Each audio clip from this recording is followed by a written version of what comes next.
ሰላም ሰላም ወላጆቼ እንዴት ናችሁ? ዛሬ ወደ እናንተ ይዤላችሁ የመጣሁት ርዕስ የስድስት ወር ልጆቻችንን ምግብ ለማስጀመር በምናስብበት ሰዓት የምንሰራቸው 7 ዋና ዋና ስህተቶች።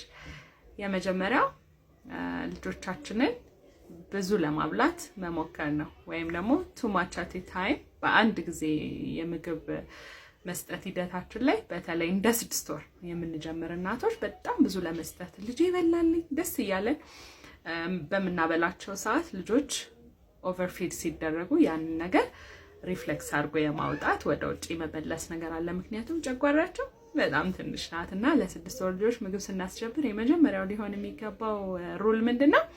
በአንድ ቀን አንድ ምግብ ለተከታታይ 3 ቀናት። ለምሳሌ ዛሬ ሙቅን ኢንትሮዲዩስ የምታደርጉ ከሆነ ሙቅን ለ3 ተከታታይ ቀናት ልጆቻችሁ ወደውታል ወይም ጠልተውታል የሚለውን ለማየት አንድ የሾርባ ማንኪያ እየሰራን የማየት ሂደት ማለት ነው። ልክ ከዛው ደግሞ ሁለተኛው ስቴፕ ይሄ ሪፍሌክስን ወይም ልጆቻችን በሚያስመልሱ ሰዓት ወይም ልጆቻችን የትንታን ስሜት በሚያሰሙ ጊዜ ምን ማድረግ፣ በቃ ይሄ ትክክለኛው ጊዜ አይደለም ስለዚህ ማቆም አለብኝ ብለን የመደንገጽ ለዛ ነገር በጣም ማለት ከሚገባን በላይ እውነት ነው ኮንሰርን ያደርጋል ትንታ ወይም ደግሞ የመታነቅ ስሜት። ነገር ግን ኦቨርሊ በዛ ጉዳይ መጨነቅና ምግቡን መተው። ሶስተኛው በጣም ፈጥነን ምግብ አስጀመር። ለምሳሌ ከ4 ወር ከ3 ወር ከምናምን ልጅ ይሸተታት ልጅ እንዲሆናለች ብለን ምግቦችን መስጠት መጀመር ለኢንፌክሽን እና ለተለያዩ አላስፈላጊ ህመሞች ሊያጋልጫቸው ስለሚችል ያ ጥሩ አይደለም።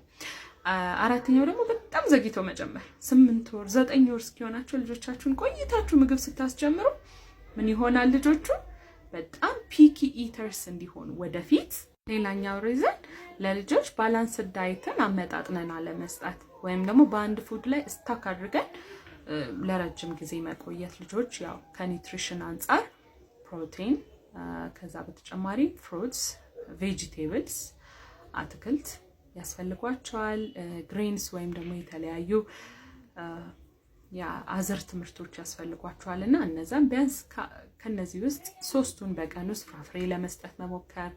እንደ አትክልት ውስጥ ደግሞ እንደ ካሮት፣ እንደ ድንች፣ እንደ ስኳር ድንች፣ እንደ ዱባ የመሳሰሉትን ነገሮች ማጠቃለል። በፍራፍሬ ውስጥ ደግሞ ያለንን እንደ እድሜያቸው በተለይ 6 ወር ለሚጀምሩ ልጆች ሙዝ፣ አፕል በጣም ተመራጭ የፍራፍሬ አይነቶች ናቸው።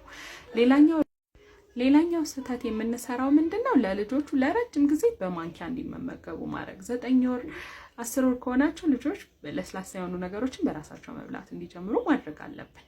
ሌላኛው ስህተት ስኳር ማስለመድ። አት ኤርሊ ኤጅ ከ1 ዓመት በታች ላሉ ልጆች